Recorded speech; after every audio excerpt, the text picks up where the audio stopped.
Hey there, Mark O'Donnell here. Today we're going to talk about stage 2 of the 5 stages of decline from Jim Collins' book, How the Mighty Fall. So stage 2 of decline is known as the undisciplined pursuit of more. So stage 1 is the hubris born out of success. And because you think that you are successful at one thing, because of who you are, you're going to be successful at anything you try, which then leads to stage 2, which is that undisciplined pursuit of more. And so what I'm going to do in this video is go through some of the markers of stage 2. And you'll see in the comments, you have the ability to take an assessment that will allow you to really look at your business on where are you in these stages of decline. And maybe you can figure out how to avoid them, and I hope to help you with that. So with stage 2, the undisciplined pursuit of more, the first thing that Jim Collins talks about is an unsustainable quest for growth, confusing big with great. So this is you just growing, adding revenue, adding people, and not being able to do it in a manner that is great, right? That you're doing it really, really well. And he says success creates pressure for more growth, setting up a vicious cycle of expectations, and this strains people, this strains your culture. It strains your systems to the breaking point, and it results in you unable to deliver consistent tactical excellence, the institution phrase at the edges.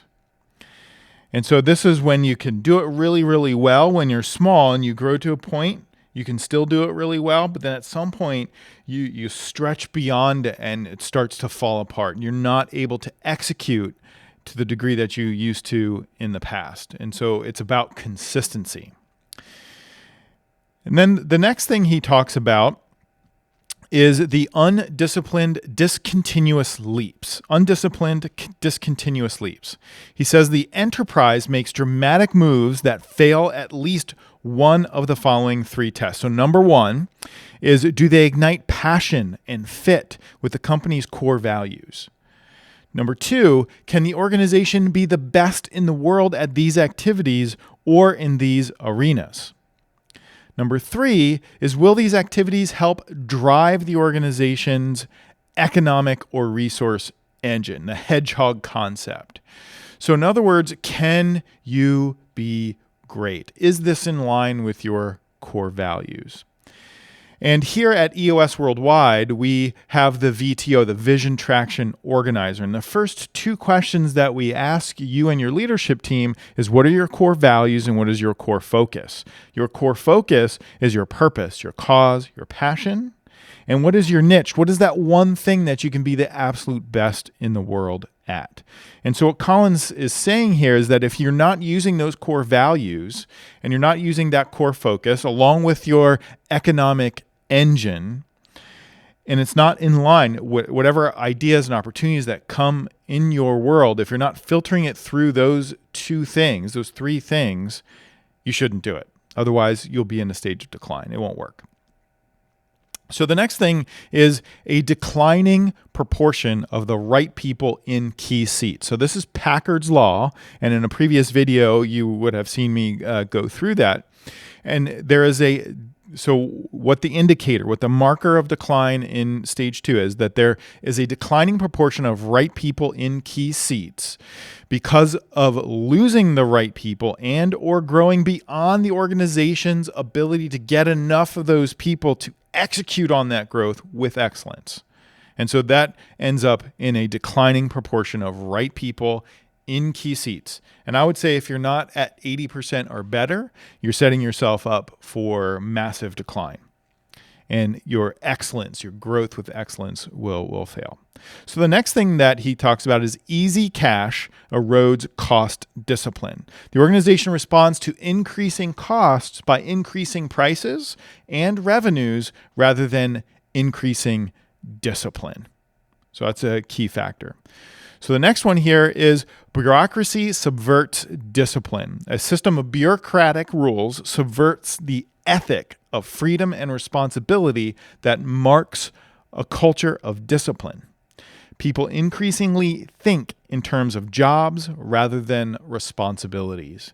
That is such a powerful statement that he says there, in that when you have a growing proportion of wrong people in the organization, you end up having to create rules and bureaucracy. And that undermines the ethic of freedom and responsibility that is present in a culture of discipline. And those cultures of discipline, we know, are the ones that win. So the next one here is problematic succession of power. The organization experiences leadership transition difficulties, be they in the form of poor succession planning, failure to groom excellent leaders from within, political turmoil, bad luck, and or unwise selection of successors. So you got to have a succession plan in place. You got to create an organization where leaders are creating leaders. And that's how you know you're a leader yourself. All right, so the next one is that personal interests, and this is the last one, personal interests are placed above organizational interests. So people in power allocate more for themselves or for their constituents more money, more privileges, more fame, more of the spoils of success, seeking to capitalize as much as possible in the short term, rather than investing primarily in building for greatness decades into the future. So it's really about you, and the leadership team, and you get all the good stuff, and everyone else can just go suffer. And it's all about short-term returns, making your life better at the expense of your employees and your customers and the future of your organization. So that is stage 2, the undisciplined pursuit of more. So I hope that you're avoiding these stages of decline. I know I'm trying to do that in my businesses as well. So keep an eye out for any of these markers, any of these indicators. How can you solve them proactively before they start to cause issues in your business, either now or into the future? So that's it for me. Until next time.